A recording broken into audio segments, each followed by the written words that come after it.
Leadership is about bringing together a group of individuals who may not be equal in age, in skills, in expertise, but they are equal in their commitment to the common good and goal of the organization. I call it the I, the we, and the it. And the I is hiring the right individuals. The we is bringing them all together.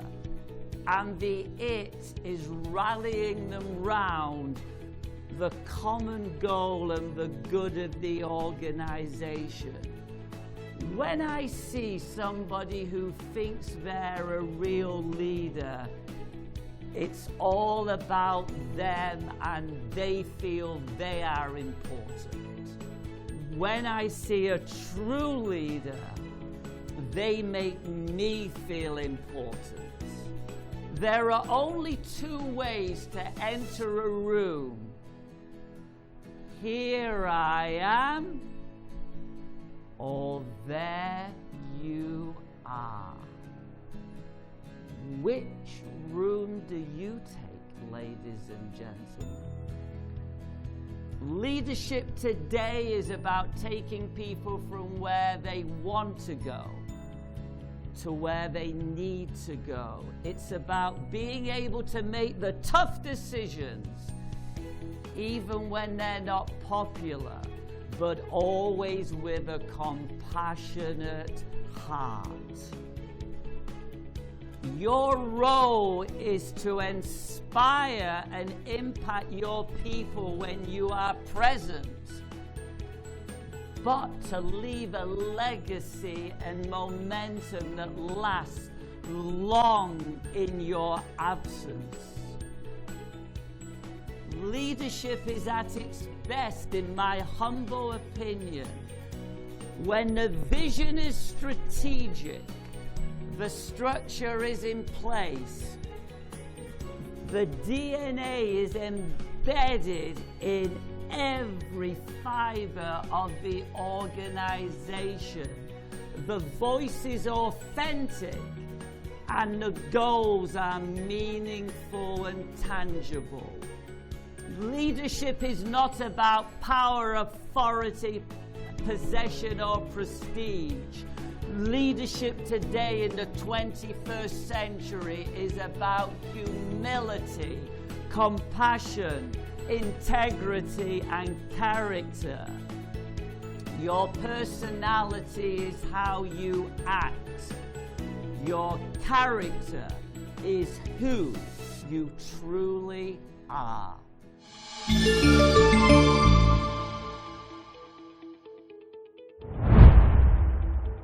The renowned American film producer and director Francis Ford Coppola was once asked, "Mr. Coppola, what's the secret to making a great movie?" He paused. "The secret to making a great movie is everybody on the set is making the same movie."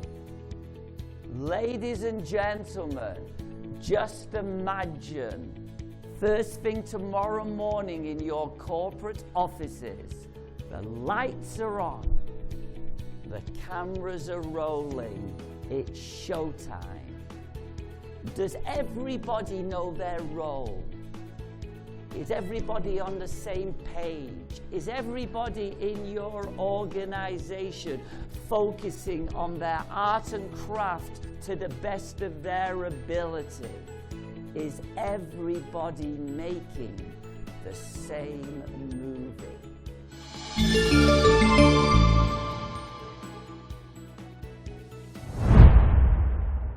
That leads me into real leadership. R-E-A-L. And R is for respect. Respect is the cornerstone of any leadership model. If you want to get respect, you have to give it first. If people like you, they may just listen to you. But if they respect you, if you gain their trust, if you have their back, they will be in the trenches for you. A few months ago, I met with a very important CEO in the banking industry. Beautiful corporate offices in downtown Toronto. We had a great meeting, and he said to me, "Would you like to stay for lunch, Charles?" I said, "That would be wonderful." He walked me right into the company cafeteria where all the employees were eating their lunch. He lined up with everybody else. He was not above anybody with his tray. He sat down, spoke to newer staff members. What kind of message do you think that sent out? The atmosphere in the cafeteria was electric. That is leadership at its finest. E is for engage. Are you engaging people? Are you showing them that you care? Are you taking an interest in them? Are you compassionate? Many years ago, I worked for Mr. S in sales. He taught me many qualities, but one of the things I noticed is every month when we had our sales meetings for all the staff, it was never about the company, it was never about Mr. S, it was all about us. He made each and every one of us feel so important, so special, showed us he cared.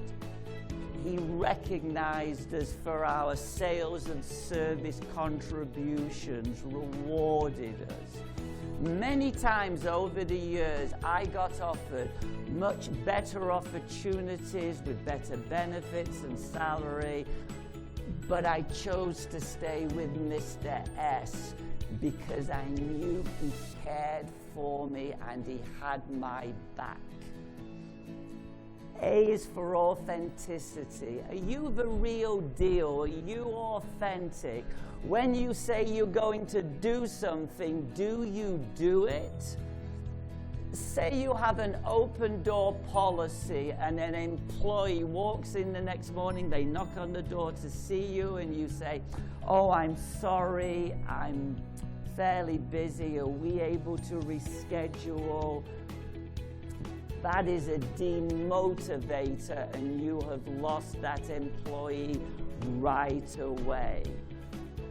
If you have your employees respect, if you're engaging them, if you're authentic, you will have L is for loyalty. Do you have your employees back? So you there for them in the good times as well as the bad times. If you are, you will be rewarded with untold loyalty. Happy employees means happy customers.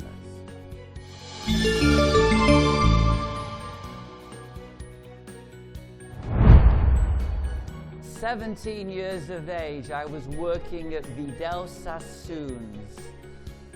We heard Vidal Sassoon, our boss, our CEO, world-famous celebrity at that particular time, he was coming to visit our salon. We were so excited.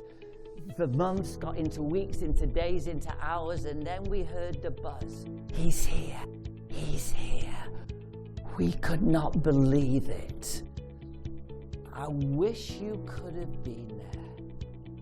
February the 19th, 1975. Vidal Sassoon's, 6 floors, 7 multilingual receptionists, 156 staff. We were good.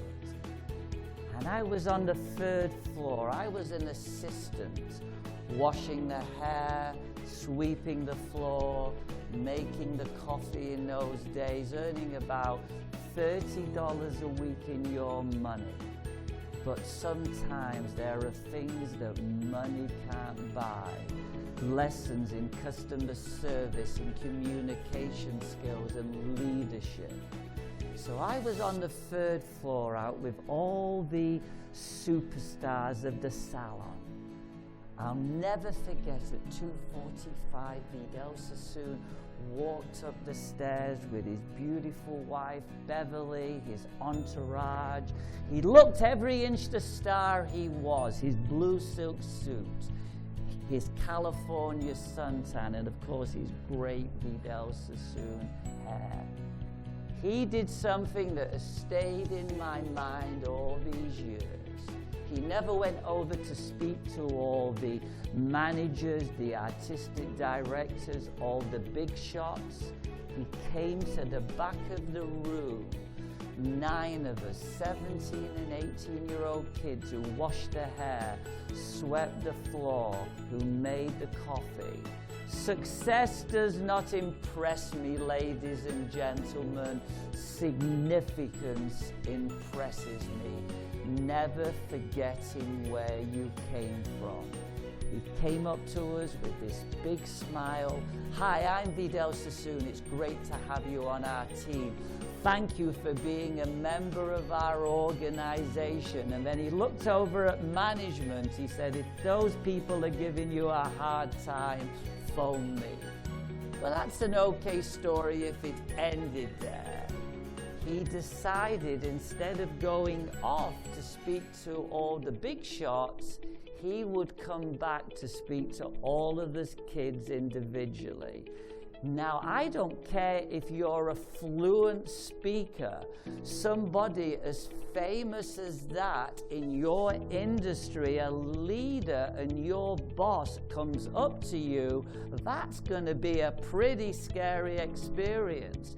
But I stuttered terribly, although I hid it very, very well.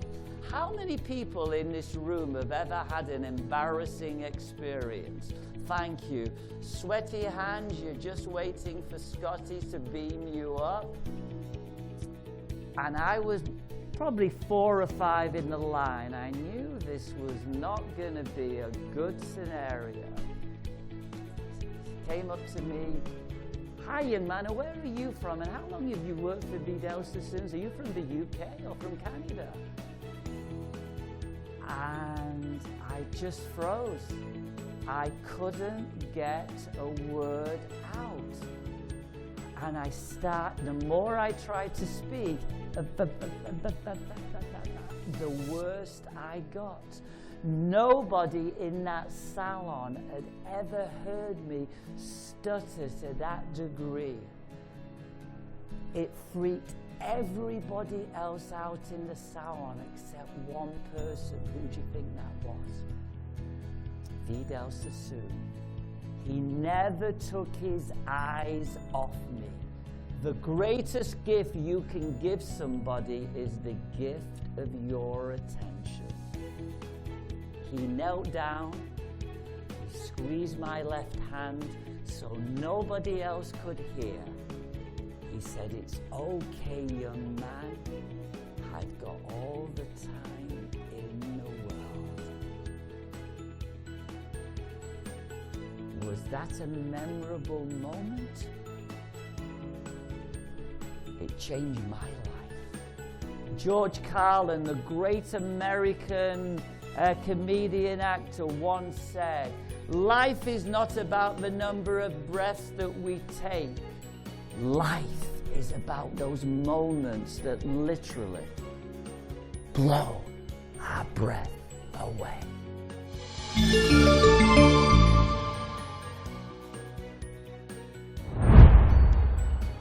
You all know in business and in life how important that first impression is.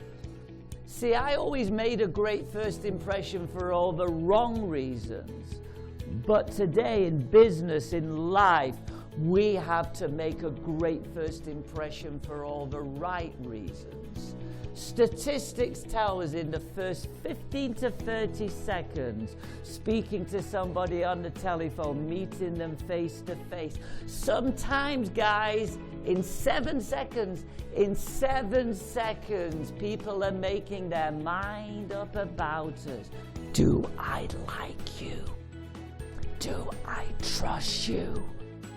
Do I want to build a relationship? And do I want to do business with you? And if you don't think people are looking at you, they're looking at you. If you don't think people are watching you, they're watching you. And if you don't think people are listening verbally and non-verbally to every word you're saying, they're listening. And I believe they're saying to you 4 simple words. Make me feel special. Make me feel important. Show me you care. And you're probably saying to yourself, Charles, that's great stuff, but it seems common sense. My late father used to tell me, son, what's common sense is not always common anymore. Simplicity is the ultimate sophistication. Complexity is your enemy. Any fool can make something complex, but it takes pure genius to make something simple.